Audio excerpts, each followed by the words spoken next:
হযরতে আব্দুল্লাহ যুলবাজাদাইন, যার বাবা ছিল না, ইয়াতীম ছিলেন তিনি। ইসলামী যুবক শ্রেণীদের কি অবদান ছিল, আমি এটাকে উপস্থাপন করার জন্য কথাটি বলছি। আর শান্তিপূর্ণ স্বস্তিপূর্ণ একটি সমাজ বিনির্মাণে যুবকদের কি ভূমিকা ছিল, এমন যুবক রাসূল সাল্লাল্লাহু আলাইহি সাল্লাম তৈরি করেছিলেন। রাসূলের অধিকাংশ সাহাবী যুবক ছিলেন এবং যুবকরা তাকে সহযোগিতা করেছিলেন রক্ত দিয়ে, সম্পদ দিয়ে, জীবন উৎসর্গ করে ইসলামকে প্রতিষ্ঠা করেছিলেন। জোরে বলুন সুবহানাল্লাহ। আব্দুল্লাহ যুলবাজাদাইন রাদিয়াল্লাহু তাআলা আনহু, তার নাম ছিল আব্দুল উজ্জা। তার পিতা ছিল না, মা অপরের বাড়িতে কাজ করতেন। চাচার কাছে লালিত পালিত হয়েছিলেন। যখন ইসলামের এই আহ্বান, উদাত্ত আহ্বান তার কর্ণকুহরে পৌঁছালো, তখন তিনি মনে মনে ইসলামকে ভালোবাসতে শুরু করলেন। কিন্তু ততক্ষণ পর্যন্ত, তখন তার বয়স প্রায় 20 বছরের কাছাকাছি সময়, তখনও পর্যন্ত তিনি সাহস করতে পারলেন না যে চাচার কাছে দীপ্ত কণ্ঠে এই কথাটি উপস্থাপন করবেন। এমত অবস্থায় রাসূল কারীম সাল্লাল্লাহু আলাইহি ওয়াসাল্লাম যখন মক্কাতুল মুকাররমা থেকে মদিনাতুল মুনাওয়ারায় হিজরত করে চলে গেলেন, আল্লাহ পাকের পারমিশনে, তার অনুমতিক্রমে তিনি মদিনায় হিজরত করে গেলেন, তখন এই যুবক, 20 বছরের যুবকের ধৈর্যের বাঁধ ভেঙে গেল। তিনি তার পরম শ্রদ্ধেয় চাচার কাছে গিয়ে উপস্থাপন করলেন, চাচা, মক্কার বুকে একজন যুবক 40 বছর বয়স পেরিয়েছে, এ পর্যন্ত তার কাছ থেকে কোনোদিন আমরা মিথ্যা তো দূরের কথা, অসৎ আচরণ পাইনি। যাকে আল আমির খেতাবে ভূষিত করা হয়েছে, তিনি আমাদেরকে বহু উপাস্য থেকে এক আল্লাহর দিকে আহ্বান করেন। তিনি আমাদেরকে সত্য কথা বলতে বলেন, সমাজে তিনি শান্তি প্রতিষ্ঠা করতে বলেন, অসহায় দরিদ্র মানুষের পাশে দাঁড়াতে বলেন। দেখুন, ইসলাম যখন উপস্থাপন করেছিলেন রাসূল কারীম সাল্লাল্লাহু আলাইহি সাল্লাম, তখন মা খাদিজাতুল কুবরা রাদিয়াল্লাহু তাআলা আনহার কাছে এসে বলেছিলেন, জাম্মিলুনি জাম্মিলুনি। হযরত জিবরাইল আলাইহিস সালামকে জীবনে প্রথম দেখেছিলেন আসল সুরতে, আসল চেহারায়, তখন ভয় পেয়ে গিয়েছিলেন। তখন মা খাদিজা রাদিয়াল্লাহু তাআলা আনহা, বুখারী শরীফের হাদিসে এসেছে, তাকে সান্ত্বনা দিয়ে বলেছিলেন, কাল্লা ওয়াল্লাহি লা ইউখজিকাল্লাহু আবাদান, কখনো নয়, আল্লাহর কসম, আল্লাহ পাক আপনাকে কখনো অপমানিত, অপদস্থ করবেন না, বিপদের মধ্যে নিপতিত করবেন না। কারণ ইন্নাকা লা তাসিলুর রিহমা ওয়া তাহমিলুল কাল্লা, আপনি আত্মীয়তার বন্ধনকে অটুট করেন, অসহায় দরিদ্র বিধবা শ্রেণীর দরিদ্র মানুষের পাশে দাঁড়ান, বিধবা নারীর পাশে দাঁড়ান, এতিম মানুষের পাশে দাঁড়ান। জোরে বলুন সুবহানাল্লাহ। এমন চরিত্রের অধিকারী ছিলেন, মানুষ তাকে আল আমিন, বিশ্বস্ত মানুষ হিসাবে উপাধিতে খেতাবে ভূষিত করেছিলেন। হযরত আব্দুল্লাহ, যার নাম আব্দুল উজ্জা ছিল, তিনি তার চাচার কাছে গিয়ে যখন এভাবে উপস্থাপন করলেন, চাচা তো মূর্তি পূজক ছিলেন। তাৎক্ষণিকভাবে চাচা বললেন, আমি তো তাকে তোমার চাইতে চিনি, তোমার মূল বক্তব্য কি সেটা তুমি উপস্থাপন করো। আব্দুল্লাহ বললেন, আব্দুল উজ্জা তখন নাম ছিল, বললেন, চাচা, আমি তো তার প্রতি অনুরক্ত হয়ে গিয়েছি, তার প্রতি আমি দুর্বল হয়ে পড়েছি। তিনি তো মক্কা থেকে মদিনা হিজরত করে চলে গিয়েছেন। চাচা বললেন, এর করুণ পরিণতি কি তুমি জানো? ভাতিজা তখন বললেন যে, না, আমার জানা নেই। চাচা বললেন, তোমার পিতা ইন্তেকালের পর আমি তোমাকে পিতৃতুল্য স্নেহ দিয়ে লালিত পালিত করেছি। তুমি এই নতুন ধর্মের প্রতি দীক্ষিত হওয়ার কারণে অপরাধে এ পর্যন্ত যা কিছু দিয়েছি সব তোমাকে ফেরত দিতে হবে, আমার কাছ থেকে চলে যেতে হবে, সমস্ত সম্পদ তোমাকে ফেরত দিতে হবে। 20 বছরের যুবক সাথে সাথে বললেন, ইসলামের জন্য যদি জীবনও দিতে হয়, ইমানকে এমন ভাবে হৃদয় কোন্দরে গ্রথিত করেছি, সব দিয়ে দেব, কিন্তু ইমান হারা হব না। জোরে বলুন সুবহানাল্লাহ। সব ফেরত দিলাম আপনাকে। চাচা বলল, এখানেই শেষ নয়, তোমার পরনের যে জামা, লুঙ্গি, কাপড় সব আমার যা খুলে দাও। 20 বছরের যুবক মুহূর্তের মধ্যে সব খুলে দিয়ে বিধবা মায়ের কাছে চলে গেল। মায়ের কাছে গিয়ে যখন মা মা বলে ডাকতে শুরু করলো, মা চিন্তা করলেন, আমার কলিজার টুকরা যুবক, সে তো পাগল হয়ে যায় নাই, তার মস্তিষ্ক তো বিকৃতি হয় নাই, তোমার এই করুণ পরিণতি কেন? 20 বছরের যুবক আব্দুল উজ্জা বললেন, মাগো, এই কঠিন পরিণতির মধ্যে আমি নিপতিত হয়েছি ইসলাম গ্রহণ করার কারণে, ঈমান আনার কারণে। মা বললেন, বাবা তুমি আমার কাছে কি চাও? বুখারী শরীফের বর্ণনা এসেছে, মা বললেন, বাবা আমার কাছে কি চাও? তিনি বললেন, কিচ্ছু চাই না, অন্তত লজ্জা নিবারণ করার জন্য একটা কাপড় চাই। তিনি একটা কম্বল ছুড়ে দিলেন, কম্বলটি দ্বিখণ্ডিত করলেন, তিনি দ্বিখণ্ডিত করে এক অংশ তিনি পরলেন যা দিয়ে হাঁটু ঢাকে না, আর এক অংশ তিনি গায়ে জড়িয়ে নিলেন। রসুলের মহব্বতে, রসুলের প্রতি ভালোবাসায় আসক্ত হয়ে, ইসলামকে ভালোবেসে সব বিসর্জন দিয়ে 2 টুকরা কম্বল নিয়ে তিনি যখন দৌড়াইতে দৌড়াইতে হাঁটতে হাঁটতে মক্কা থেকে মদিনা পর্যন্ত প্রায় 500 কিলোমিটারের বেশি, একটু মনে মনে চিন্তা করুন, সেই যুগে বাস ছিল না, ট্রেন ছিল না, কোনো বাহন ছিল না, আর তিনি বিতাড়িত হয়ে চাচার কাছ থেকে একাকী হাঁটতে হাঁটতে দীর্ঘদিন সময় পাড়ি দিয়ে মদিনায় পৌঁছে গেলেন। মদিনাতুল মুনাওয়ারায় মসজিদে নববীর দরওয়াজায় বসে থাকলেন। রাসূল আরবী তিনি যখন তার হুজরা থেকে বের হয়ে যুবকের এই করুণ অবস্থা দেখলেন, যুবককে বুকের মধ্যে জড়িয়ে নিলেন আর বললেন, বাবা তোমার এই করুণ পরিণতি কেন? তোমার নাম কি? তিনি বললেন, আমার নাম আব্দুল উজ্জা। নবীজি বললেন, তোমার এই কঠিন পরিণতি কেন? তুমি কেন এই অবস্থায় এসেছো? যুবক বললেন, ইয়া রাসূলুল্লাহ, ইয়া হাবিবাল্লাহ, ঈমানের কারণে, ইসলাম গ্রহণের কারণে আমার চাচা আমাকে কিছু আনতে দেয় নাই, শুধু ঈমানটা সাথে নিয়ে এসেছি, আর মায়ের কাছ থেকে লজ্জা নিবারণ করার জন্য 2টা কম্বল জড়িয়ে এসেছি। আল্লাহর রাসূল বললেন, ও আব্দুল উজ্জা, তুমি তো উজ্জার বান্দা নও, তুমি তো আল্লাহ পাকের বান্দা, তোমার নাম আমি রেখে দিলাম আব্দুল্লাহ, আর তোমার উপাধি দিয়ে দিলাম যুলবাজাদাইন, 2 কম্বলের অধিকারী। জোরে বলুন সুবহানাল্লাহ। এবার আব্দুল্লাহ স্বাধীন চিত্তে মসজিদে নববীতে, যেখানে আসহাবে সুফফারা অবস্থান করতেন, আমরা আজানের জবাব দিতে থাকি, আমরা আজানের জবাব শেষ করি, তারপরে ইনশাআল্লাহ সংক্ষিপ্ত পরিসরে আরেকটা ঘটনা শুনিয়ে আজকে আলোচনা শেষ করি।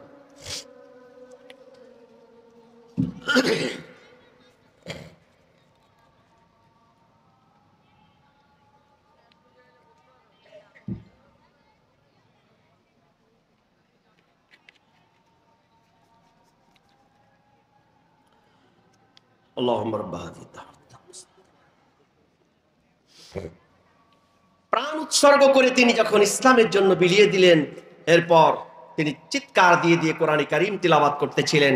অন্যান্য সাহাবীরা তার বিরুদ্ধে যখন অবজেকশন দিলেন, রাসূল কারীম সাল্লাল্লাহু আলাইহি সাল্লাম বললেন, আমার প্রিয় সাহাবীরা, আব্দুল্লাহকে স্বাধীনভাবে কোরআন তেলাওয়াত করতে দাও, কারণ ঈমান নিয়ে আসার কারণে পৃথিবীর কোনো সম্পদ সে সাথে আনতে পারে নাই। জোরে বলুন সুবহানাল্লাহ। এক পর্যায়ে যখন তাবুকের রণাঙ্গনের আহ্বান আসলো, অনেকেই অনেক কিছু দিয়ে দিলেন ইসলামের জন্য। তিনি এসে রসুলের কাছে বললেন, ইয়া রাসূলুল্লাহ, আমার তো কোনো এই জাগতিক সম্পদ আমার নেই, আমার চাচা সব ছিনিয়ে নিয়েছে, আমি আমার এই 20 বছরের সাজানো গোছানো জীবনটা ইসলামের জন্য উৎসর্গ করতে চাই। জোরে বলুন সুবহানাল্লাহ। বুখারীর বর্ণনা এসেছে, রাসূল কারীম সাল্লাল্লাহু আলাইহি ওয়াসাল্লাম তাকে বুকের সঙ্গে জড়িয়ে ধরে কেঁদে কেঁদে বললেন, আল্লাহ, কাফেরদের জন্য আব্দুল্লাহ রক্তকে তুমি হারাম করে দাও। এরপরে খেজুরের এক গাছের একটা বাকল দিয়ে তার হাতে লাগিয়ে দিলেন। কয়েকদিন পরে তিনি জ্বরাক্রান্ত হলেন। আব্দুল্লাহ বাচ্চা শিশুর মতো করে কেঁদে কেঁদে বললেন, ইয়া রাসূলুল্লাহ, ইসলামের জন্য জীবন উৎসর্গ করার ঐকান্তিক বাসনা নিয়ে আপনার কাছে ছুটে এসেছি, আর আপনি আমার রক্তকে কাফেরদের জন্য হারাম করে দিলেন। রাসূল কারীম সাল্লাল্লাহু আলাইহি ওয়াসাল্লাম বললেন, আব্দুল্লাহ, তোমার যে অন্তরের নিয়ত আল্লাহ পাক খুব ভালো জানেন। তুমি যদি এখন বিছানায় কাতরাতে কাতরাতে জ্বরাক্রান্ত হয়ে ইন্তেকাল করো, কিয়ামতের দিন তুমি শহীদের মর্যাদা নিয়ে উঠবে। জোরে বলুন সুবহানাল্লাহ। তিনি যখন ইন্তেকাল করলেন, তার কবরের মধ্যে তার দেহকে মাদফুন করার জন্য একজন কবরের মধ্যে নামলেন, 2 জন তার দেহকে ধরে আনলেন। যিনি কবরের মধ্যে অবস্থান করছেন তিনি বলছেন, তোমার ভাইয়ের এই দেহকে সম্মান দিয়ে সুন্দরভাবে সম্মানের সাথে আমার কাছে নিয়ে আসো। 2 জন যারা নিয়ে আসতেছিলেন তারা ছিলেন হযরত আবু বকর রাদিয়াল্লাহু তাআলা আনহু, আর একজন ছিলেন হযরত ওমর রাদিয়াল্লাহু তাআলা আনহু।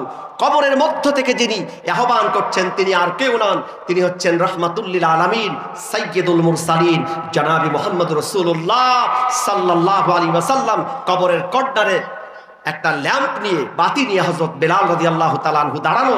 তিনি বর্ণনা করছেন যে রাসূল কারীম সাল্লাল্লাহু আলাইহি ওয়াসাল্লাম আব্দুল্লাহর লাশটাকে যখন কবরে মাদফুন করবেন, তখন তিনি আঙ্গুল আকাশের দিকে উঁচু করে বললেন, আল্লাহ, তোমার এই গোলাম আব্দুল্লাহর প্রতি তোমার রসুল আমি মুহাম্মদ সাল্লাল্লাহু আলাইহি সাল্লাম আজ এই সন্ধ্যা পর্যন্ত রাজি খুশি ছিলাম, তুমি তার উপরে রাজি হয়ে যাও, জান্নাতের ফয়সালা করে দাও। জোরে বলুন সুবহানাল্লাহ। পাশেই ছিলেন আব্দুল্লাহ ইবনে মাসউদ রাদিয়াল্লাহু তাআলা আনহু। তিনি ডুকরে কেঁদে উঠে বললেন, আল্লাহ, ওই কবরের মধ্যে যদি আজকে আব্দুল্লাহ না থেকে আমি আব্দুল্লাহ ইবনে মাসউদ থাকতাম, জীবন ধন্য হয়ে যেত। জোরে বলুন সুবহানাল্লাহ। এভাবে করে যুবকরা ইসলামের জন্য জীবন উৎসর্গ করেছেন, নৈতিকতার মানদণ্ডে উত্তীর্ণ হয়েছেন। যেমন আমরা দেখতে পাই হযরতে মুআজ ইবনে জাবাল রাদিয়াল্লাহু তাআলা আনহু একজন যুবক সাহাবী ছিলেন। তাকে রাসূল কারীম সাল্লাল্লাহু আলাইহি ওয়াসাল্লাম ইয়েমেনের গভর্নর নিযুক্ত করে পাঠিয়েছিলেন। এরপর তিনি যখন ইন্তেকাল করলেন, হযরত আবু বকর রাদিয়াল্লাহু তাআলা আনহুর খিলাফত কালেও তিনি এই যৌবনকালে শান্তিপূর্ণ সমাজ বিনির্মাণে বিরাট ভূমিকা রেখেছিলেন। হযরত ওমর রাদিয়াল্লাহু তাআলা আনহুর খিলাফত কালের একটি ঘটনা এসেছে, ছোট্ট ঘটনা। তিনি যখন গভর্নরদের মাঝে, এ পর্যন্ত তিনি গভর্নরদের চাইতে উপরের পোস্টে চলে গেছেন, সাধারণ গভর্নরদের মাঝে কিছু গিফট দেওয়ার জন্য, হাদিয়া উপঢৌকন দেওয়ার জন্য, আর দরিদ্র এলাকার মানুষের জন্য, বনু কিলাব গোত্রের হতদরিদ্র মানুষের জন্য কিছু সাদাকা যাকাতের সম্পদ বিতরণের জন্য যখন হযরত মুআজ ইবনে জাবাল রাদিয়াল্লাহু তাআলা আনহুকে প্রেরণ করলেন, তিনি তার স্ত্রীর কাছ থেকে সকালবেলা বিদায় নিয়ে গেলেন। শীতকাল ছিল, গায়ে একটা চাদর ছিল, তার এরকম রুমাল পেঁচানো। সারাদিন সাধারণ জনগণের মাঝে তিনি যখন এই সাদকার উপঢৌকন গুলো বিতরণ করলেন, গভর্নর যারা তাদের জন্য যখন চাদর বিতরণ করলেন, সন্ধ্যা প্রাককালে তিনি বাড়িতে আসার পর তার স্ত্রী বললেন, প্রিয় স্বামী আমার, যে চাদরটা তুমি সাথে করে নিয়ে গিয়েছো সেই চাদরটাই সাথে করে এনেছো, রিক্ত হস্তে ফিরে এসেছো, অথচ যাওয়ার সময় অনেক চাদর অনেক উপঢৌকন নিয়ে গিয়েছো। তোমাকে কি খলিফাতুল মুসলিমিন কিছুই দেননি? তুমি কি কিছুই আনতে পারলে না? হযরতে মুআজ রাদিয়াল্লাহু তাআলা আনহু বললেন, প্রাণের স্ত্রী আমার, আমাকে আজ সারাদিন, শুধু সারাদিন নয় সার্বক্ষণিক আমার একজন পর্যবেক্ষক, একজন প্রহরী প্রহরা দিয়ে রাখেন। আমি সেই প্রহরীর কারণে কোনো কিছু করতে পারি নাই। তার স্ত্রী চিন্তা করলেন যে হযরত ওমর রাদিয়াল্লাহু তাআলা আনহু তার পেছনে সিআইডি গোয়েন্দা পাঠিয়েছিলেন পর্যবেক্ষকের জন্য, পর্যবেক্ষণ করার জন্য। তখন তার স্ত্রী খলিফাতুল মুসলিমিন আমিরুল মুমিনিন ওমর ইবনুল খাত্তাব রাদিয়াল্লাহু তাআলা আনহুর স্ত্রী এবং কন্যাদের কাছে নালিশ দায়ের করলেন যে রাসূলের কাছে এত বিশ্বস্ত ছিলেন আমার স্বামী, হযরত আবু বকর পর্যন্ত তার পেছনে সিআইডি লাগায়নি, গোয়েন্দা বিভাগ লাগায়নি। ওমরের কাছে এত অবিশ্বস্ত হয়ে গেল যে আমার স্বামীর পেছনে গোয়েন্দা বিভাগ লাগিয়ে দিল। হযরত ওমর রাদিয়াল্লাহু তাআলা আনহু যখন তার স্ত্রী কন্যার কাছ থেকে কথা শুনলেন, তিনি কোনো প্রতিশোধ নিলেন না। অথচ হযরত ওমর ছিলেন আশিদ্দাউ আলাল কুফার আসাদ্দুহুম ফি আমরিল্লাহি ওমর, যে ওমরকে বলা হয় শয়তানও ভয় পেত, কিন্তু সত্য কথা, ন্যায়ের কথা যখন তার সামনে উপস্থাপন করা হতো আর তিনি বুঝতে পারতেন, সাথে সাথে তিনি বিগলিত হয়ে যেতেন, নরম হয়ে যেতেন। জোরে বলুন সুবহানাল্লাহ। সবচেয়ে বাক স্বাধীনতা তিনি তার সমাজে দিয়েছিলেন। হযরত মুআজ রাদিয়াল্লাহু তাআলা আনহুকে তিনি তলব করলেন, ডাকলেন আর বললেন, মুআজ, তুমি নাকি তোমার স্ত্রীর কাছে বলেছো যে আমি তোমার পেছনে পর্যবেক্ষক লাগিয়েছি, গোয়েন্দা বিভাগ লাগিয়েছি, এ কেমন কথা? আমি তো তোমার পেছনে কিছুই লাগাইনি। হযরত মুআজ বললেন, খলিফাতুল মুসলিমিন, আমার স্ত্রী যখন আমাকে বলতেছিলেন তোমার হাত থেকে এত উপঢৌকন চলে গেল, তুমি কিছু আনলে না কেন? আমি বলেছিলাম আমার পেছনে পর্যবেক্ষক ছিলেন, গভীরভাবে পর্যবেক্ষণ করতেছিলেন। আমি এই পর্যবেক্ষক দ্বারাই সেই রাজাধিরাজ আল্লাহ সুবহানাহু ওয়া তাআলার দরবারে জবাবদিহিতার এই ফিলিংস, এই অনুভূতি নিয়ে আমি বলতেছিলাম। কারণ আবার আল্লাহ রাব্বুল আলামিন বলেন, আলাম তারা আন্নাল্লাহা ইয়ালামু মা ফিস সামাওয়াতি ওয়া মা ফিল আরদি মা ইয়াকুনু মিন নাজওয়া সালাসাতিন ইল্লা হুয়া রাবিউহুম ওয়ালা খামসাতিন ইল্লা হুয়া সাদিসুহুম ওয়ালা আদনা মিন যালিকা ওয়ালা আকসারা ইল্লা হুয়া মাআহুম আইনামা কানু। হে নবী, আপনি কি দেখেন না? আলাম তারা আন্নাল্লাহা ইয়ালামু মা ফিস সামাওয়াতি ওয়া মা ফিল আরদ, আসমান এবং জমিনের যেখানেই যা কিছু হচ্ছে না কেন সব খবর আল্লাহ পাক রাখেন। ওয়া ইনদাহু মাফাতিহুল গায়বি লা ইয়ালামুহা ইল্লা হু ওয়া ইয়ালামু মা ফিল বাররি ওয়াল বাহরি ওয়া মা তাসকুতু মিন ওয়ারাকাতিন ইল্লা ইয়ালামুহা ওয়া লা হাববাতিন ওয়া লা রাতবিন ইল্লা ফি কিতাবিন মুবিন। জোরে বলুন আল্লাহু আকবার। এই আয়াতে কারিমাগুলোর মাধ্যমে আল্লাহ পাক বুঝাচ্ছেন, যেখানেই থাকো না কেন, যে অবস্থায় থাকো না কেন, যেখানে তোমরা তিনজন, মা ইয়াকুনু মিন নাজওয়া সালাসাতিন, যেখানে তিনজন সলা পরামর্শ করো, ইল্লা হুয়া রাবিউহুম, সেখানে চতুর্থ একজন আছেন, তিনি কে বলুন? ওয়ালা খামসাতিন ইল্লা হুয়া সাদিসুহুম, যেখানে পাঁচজন সলা পরামর্শ করছো সেখানে ষষ্ঠ আরেকজন আছেন, তিনি কে? আল্লাহ পাক সূরাতুল মুজাদালার মধ্যে বলেছেন। আর একটু আগে যে আয়াতে কারিমা তেলাওয়াত করলাম সেখানে আরো চমৎকার করে আল্লাহ পাক আমাদেরকে, যুবকদেরকে বিশেষ করে আমার কলিজার টুকরা যুবকদের অন্তঃকরণে এই ভয় জাগরিত করার জন্য বলছেন, ওয়া ইনদাহু মাফাতিহুল গায়বি লা ইয়ালামুহা ইল্লা হু, সমস্ত অদৃশ্যের চাবিকাঠি আল্লাহ পাকের কাছে। একটা সুখ্যাতি সূক্ষ্ম রূপে সবকিছু তিনি জানেন, এমনকি একটা গাছের পাতা, গাছের ডাল থেকে ছিন্ন হলেও তার ইলমে খবর হয়ে যায়। জোরে বলুন সুবহানাল্লাহ। এই কথাগুলোই হযরত লোকমান আলাইহিস সালাম তার কলিজার টুকরা সন্তান, যুবক সন্তানকে বুঝাচ্ছিলেন। ইয়া বুনাইয়া, হে আমার কলিজার টুকরা সন্তান, ইন্নাহা ইন তাকু মিসকালা হাববাতিন মিন খারদালিন ফাতাকুন ফি সাখরাতিন আও ফিস সামাওয়াতি আও ফিল আরদি ইয়াতি বিহাল্লাহ ইন্নাল্লাহা লাতীফুন খাবীর। জোরে বলুন আল্লাহু আকবার। আল্লাহ রাব্বুল আলামিন বলেন, লোকমান তার সন্তানকে বুঝাচ্ছিলেন, আমার কলিজার টুকরা, ইয়া বুনাইয়া ইন্নাহা ইন তাকু মিসকালা হাববাতিন মিন খারদালিন, একটা সরিষার দানা পরিমাণ।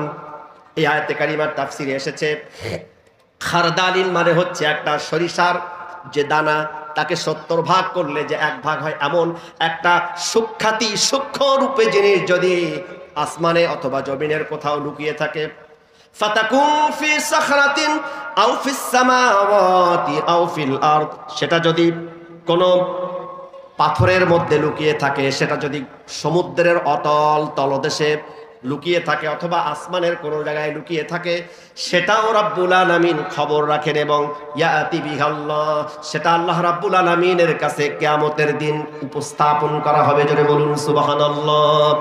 সুতরাং প্রতিটি কার্যক্রমে, কর্মকাণ্ডে আল্লাহ পাকের হাজির এবং নাজির তিনি দেখছেন, তিনি উপস্থিত। এই টেন্ডেন্সি গ্রো, এটা আল্লাহ পাকের রাসূল সাল্লাল্লাহু আলাইহি সাল্লাম তার সাহাবায়ে কেরামকে শিখিয়েছিলেন। এই টেন্ডেন্সি গ্রো করতে পেরেছিলেন, সব সাহাবীদেরকে এমন চরিত্রবান করতে পেরেছিলেন। তাদের মধ্যে ছিলেন মুআজ রাদিয়াল্লাহু তাআলা আনহু।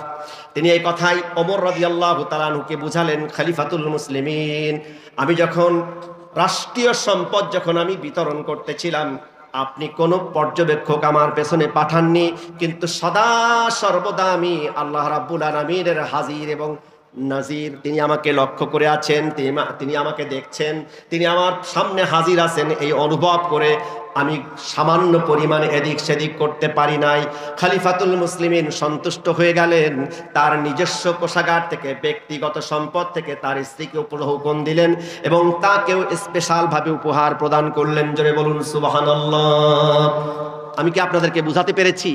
এমন কলিজার টুকরা সন্তানদের যদি আমরা বানাতে পারি, আমাদের যুবকদেরকে যদি শেখাতে পারি যেভাবে শিখিয়েছিলেন হযরত লোকমান আলাইহিস সালাম, ইন্নাল্লাহা লাতীফুন খাবীর, সুখ্যাতি সূক্ষ্ম বিষয়ে আল্লাহ তাআলা সব কিছু খবর রাখেন, এটাই যদি শেখাতে পারি, তাহলে এই যুবকদের নৈতিক অবক্ষয় থেকে আমরা রক্ষা করতে পারবো। এমন আদর্শবান নৈতিকতা সম্পন্ন যুবকদের দ্বারাই একটি শান্তিপূর্ণ সমাজ বিনির্মাণে সহায়ক হবে, ভূমিকা রাখবে।